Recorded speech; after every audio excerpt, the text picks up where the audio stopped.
Hello students, welcome back. I hope all you are fine and well and you are doing great in your studies. तो अब हम लेके आ गए हैं micro economics. उसमें हम जो पहला यूनिट पढ़ेंगे वो पढ़ेंगे नेशनल इनकम। तो स्टार्ट करते हैं बच्चों नेशनल इनकम।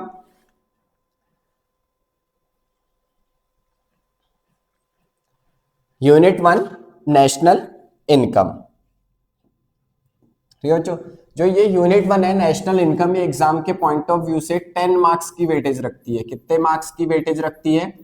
10 मार्क्स की वेटेज रखती है।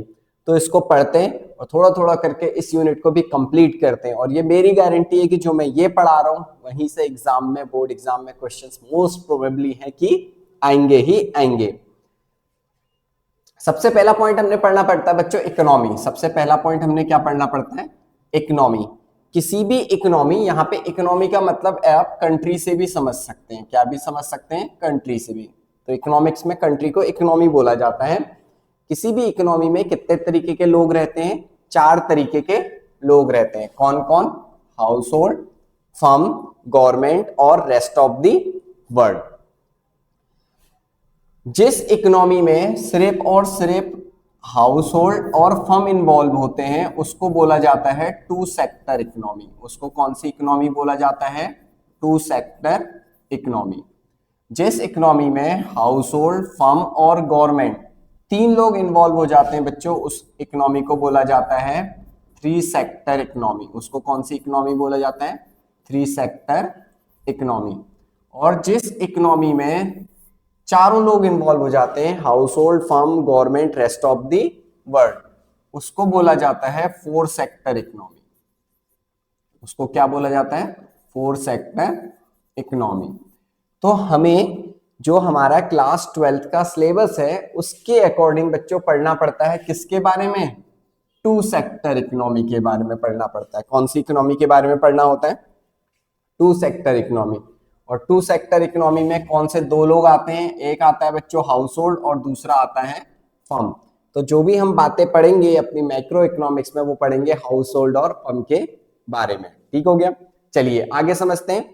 अगला हेडिंग है बेसिक एक्टिविटीज इन इकोनॉमी या फेजेस इन इकोनॉमी। किसी भी इकोनॉमी की बेसिक एक्टिविटीज क्या होती हैं या उसके फेजेस क्या होते हैं? तो सबसे पहला काम होता है किसी भी इकोनॉमी का बच्चों, वो होता है प्रोडक्शन। क्या होता है? प्रोडक्शन।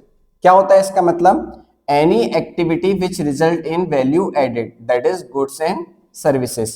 किसी भी चीज को प्रोड्यूस करना जिसकी वजह से हमारे देश में वैल्यू एडेड हो, वो क्या हो सकते हैं? गुड्स और सर्विसेज।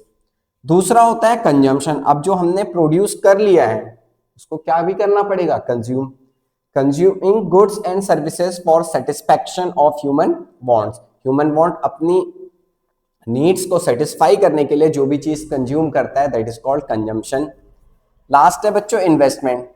इन्वेस्टमेंट का मतलब होता है it is the net addition to capital stock known as capital formation. और इन्वेस्टमेंट को दूसरे किस नाम से जाना जाता है? Capital formation. सर ये क्या हुआ? It is the net addition to capital stock.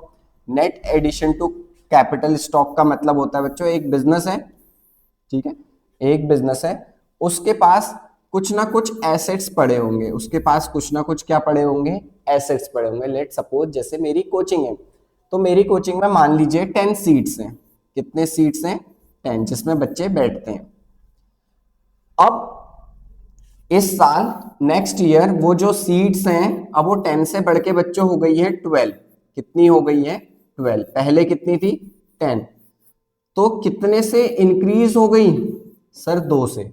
तो इसी को बोलते हैं net addition to capital stock, कि मेरे बिजनेस में जो नेट एडिशन हुआ कैपिटल स्टॉक में वो कितना हुआ? 2। उसे बोला जाता है इन्वेस्टमेंट। मतलब मैंने 2 बेंच और खरीदी होंगी, वो हो गया इन्वेस्टमेंट। इन्वेस्टमेंट को और किस नाम से जाना जाता है? Capital formation. अगला टॉपिक है बच्चों concept of goods. Important topic है, ठीक है, क्या है? इंपॉर्टेंट टॉपिक है, that is concept of goods. क्या कह रहा है? गुड्स जो होते हैं बच्चों, गुड्स का मतलब होता है सामान। गुड्स का क्या मतलब होता है? सामान। अब जो गुड्स होते हैं वो 2 टाइप के होते हैं। वो जो गुड्स होते हैं बच्चों कितने टाइप के होते हैं? 2 टाइप के। एक होता है फाइनल गुड्स, एक होता है इंटरमीडिएट गुड्स। अब समझते हैं फाइनल गुड्स होते कौन है। Meaning these goods are meant for final consumption. तो फाइनल गुड्स वो होते हैं जो फाइनल कंजम्पशन के लिए रेडी हैं, रेडी टू यूज। जैसे आप चिप्स खाते हो, आप आइसक्रीम खाते हो, आप मोमोज खाते हो, तो ये फाइनल यूज के लिए क्या है, रेडी, उनको बोलते हैं फाइनल गुड्स। कौन कौन कंज्यूम कर सकता है फाइनल गुड्स को? या तो कंज्यूमर कंज्यूम करेगा या कोई फर्म।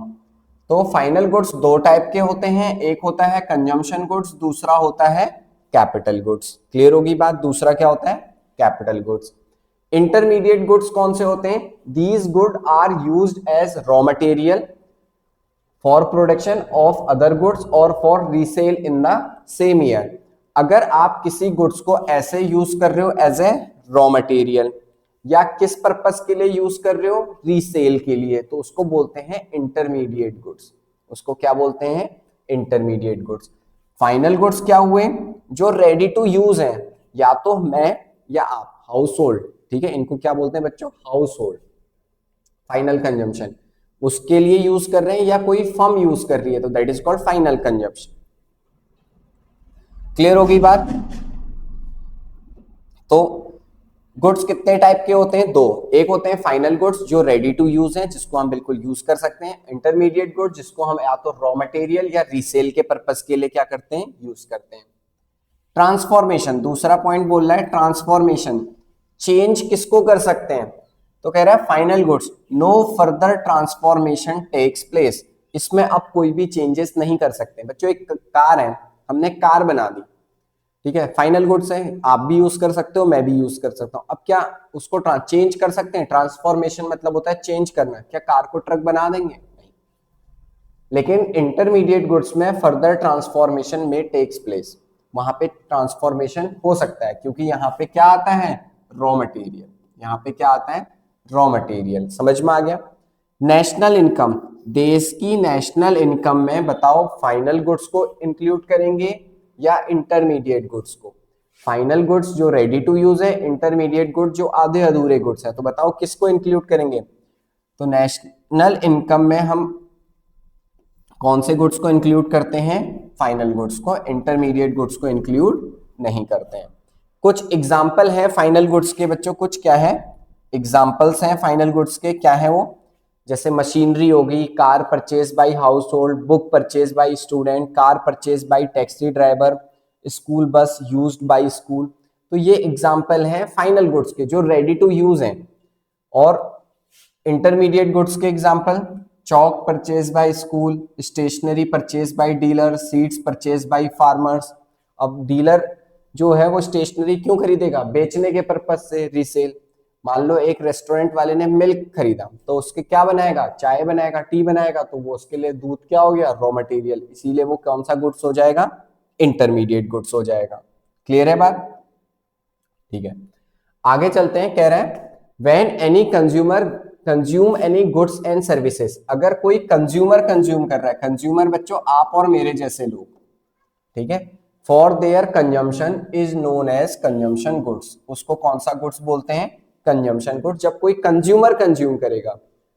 फिर कह रहा है when any firm purchase, firm मतलब कोई बिजनेस, तो आप ऐसे समझ लो कंज्यूमर और firm, final goods for their production और investment is known as capital goods. अगर कोई फर्म खरीद रही है अपने प्रोडक्शन और इन्वेस्टमेंट के लिए, तो उसको क्या बोलते हैं? Capital goods. कोई कंज्यूमर कंज्यूम कर रहा है गुड्स और सर्विसेज को कंजम्पशन के लिए, उसको बोलते हैं कंजम्पशन गुड्स। तो आगे आता है बच्चों difference between consumption goods and capital goods. जो कंजम्पशन गुड्स हैं और जो कैपिटल गुड्स हैं उनके बीच में डिफरेंस क्या है? उनके बीच में डिफरेंस क्या है? तो पढ़ते हैं difference between consumption goods and capital goods. Consumption goods क्या होते हैं? Goods which are consume by ultimate consumer for satisfaction of his want. तो अभी मैंने बताया था कंजम्पशन गुड्स कौन होते हैं? जिसको कौन कंज्यूम करता है? कंज्यूमर, आपके और मेरे जैसे लोग अपनी वांट्स को सेटिस्फाई करने के लिए। कैपिटल गुड्स कौन खरीदता है? कैपिटल गुड्स खरीदता है फर्म्स, कंपनीज। कौन खरीदता है? Firm, companies. Goods which are purchase only for producing other goods and can be repeatedly used in the process of production. और जिसको हम रिपीटेडली कैसे यूज कर सकते हैं? प्रोडक्शन में। ड्यूरेबिलिटी, बच्चों यहाँ पे ड्यूरेबिलिटी मतलब होता है कि कौन सा गुड्स लंबे समय तक चलेगा, कौन सा गुड्स कम लंबे समय तक चलेगा, ठीक है, कौन सा ज्यादा समय तक चलेगा और कौन सा कम समय तक चलेगा, इसे बोलते हैं ड्यूरेबिलिटी। तो कंजम्पशन गुड्स में लिखा है इट कैन बी ड्यूरेबल और नॉन ड्यूरेबल। ड्यूरेबल मतलब लॉन्ग टाइम तक चलेगा और नॉन ड्यूरेबल मतलब कम टाइम तक चलेगा। तो जो कंजम्पशन गुड्स होते हैं जिसे आप और मैं परचेस करते हैं वो लंबे टाइम तक भी चलते हैं और कम टाइम तक भी। Example, car purchase by Ram, Ram ने कार खरीदी, तो बताओ लंबे समय तक चलेगी या कम समय तक? सर लंबे समय तक चलेगी। फिर लिखा है ice cream purchase by Ram, Ram ने क्या परचेज करी? आइसक्रीम। तो बताओ अगर राम आइसक्रीम परचेज करेगा तो वो ज्यादा समय तक चलेगा, कम? कम। तो आइसक्रीम नॉन ड्यूरेबल और कार ड्यूरेबल। कैपिटल गुड्स हमेशा और हमेशा बच्चों क्या होते हैं? ड्यूरेबल। कैपिटल गुड्स हमेशा और हमेशा क्या होंगे? ड्यूरेबल होंगे। समझ में आ गई बात? जैसे machine, equipment etcetera purchase by producer, तो जो भी प्रोड्यूसर परचेज कर रहा है वो हमेशा कब तक चलेगा? एक लॉन्ग पीरियड ऑफ टाइम तक चलेगा। ठीक हो गया? बच्चों हमने क्या समझा? Concept of goods. सबसे पहले हमने पढ़ा गुड्स कितने टाइप के होते हैं? दो, फाइनल और इंटरमीडिएट। फाइनल गुड्स जो रेडी टू यूज है, जिसको हम जाते ही क्या कर सकते हैं? यूज कर सकते हैं। इंटरमीडिएट गुड जिसको या तो हम रॉ मटेरियल की तरह यूज कर रहे हैं या फिर हम उसको रीसेल के पर्पज से यूज कर रहे हैं। ट्रांसफॉर्मेशन फाइनल गुड्स में पॉसिबल नहीं होता है लेकिन इंटरमीडिएट गुड्स में पॉसिबल होता है। नेशनल इनकम में हम फाइनल गुड्स को इंक्लूड करते हैं, इंटरमीडिएट गुड्स को इंक्लूड नहीं करते हैं। और ये कुछ एग्जाम्पल्स हैं जिससे हम अपने कॉन्सेप्ट को अच्छे से क्लियर कर सकें कि इंटरमीडिएट गुड्स और फाइनल गुड्स क्या होता है। क्लियर हो गई बात? समझ में आ गई? फिर हमने पढ़ा था कि जो फाइनल गुड्स है वो दो पार्ट्स में डिवाइड होता है, एक होता है कंजम्पशन गुड्स और एक होता है कैपिटल गुड्स।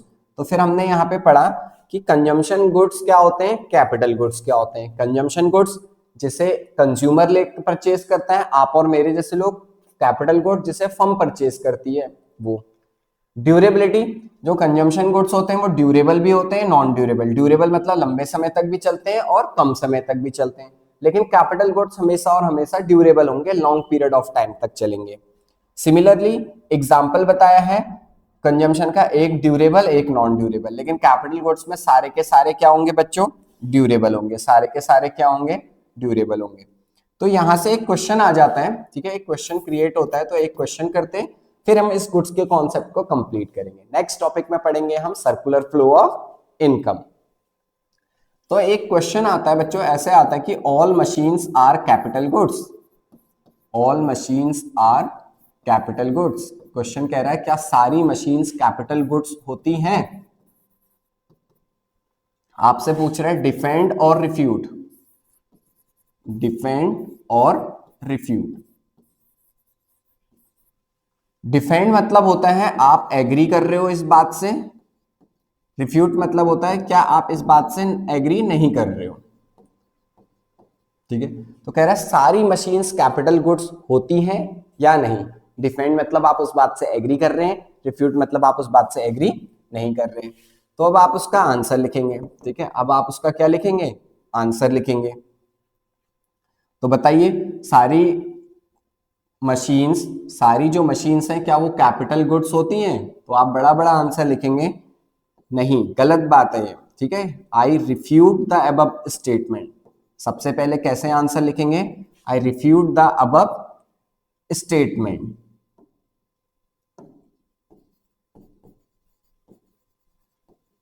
मतलब आप इस बात से एग्री नहीं कर रहे हैं। क्यों नहीं कर रहे हैं? तो अब एग्जामिनर को हम एग्जाम्पल से समझा देंगे कि क्यों हम इसको बात से हम एग्री नहीं कर रहे हैं। तो एग्जाम्पल 1, हम उनको बोल रहे हैं कि हमने क्या खरीदी?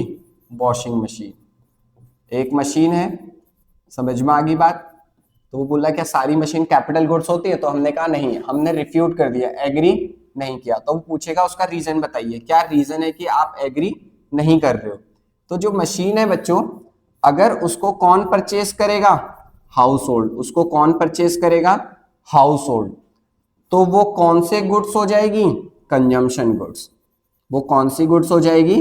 Consumption goods. अगर आप और मैं परचेज करेंगे तो वो कौन सा गुड्स हो जाएगा? Consumption goods. लेकिन अगर उसी वॉशिंग मशीन को अगर उसी वॉशिंग मशीन को बच्चों ड्राई क्लीनर परचेज करता है, कौन परचेज करता है? ड्राई क्लीनर, जिसे हम धोबी कहते हैं, वॉशरमैन, तो वो उससे फर्दर प्रोडक्शन करेगा, तो उसको हम कौन सा गुड्स बोलते हैं? Capital goods. कैपिटल गुड्स वो जिसकी हेल्प से फर्दर प्रोडक्शन करेगा कोई भी बिजनेसमैन, और कैपिटल गुड्स कौन परचेज करता है? बिजनेसमैन। और अगर हाउस होल्ड ने परचेज किया तो कंजम्पशन गुड। इसीलिए हम इस स्टेटमेंट को रिफ्यूट कर रहे हैं। क्यों कह रहा है? वो कह रहा था क्या सारी मशीन कैपिटल गुड्स है? नहीं, हमने प्रूफ कर दिया, अगर हम खरीदेंगे हाउस होल्ड तो वो क्या हो जाएगी? Consumption goods. अगर ड्राई क्लीनर खरीदेगा तो वो क्या हो जाएगा? Capital goods.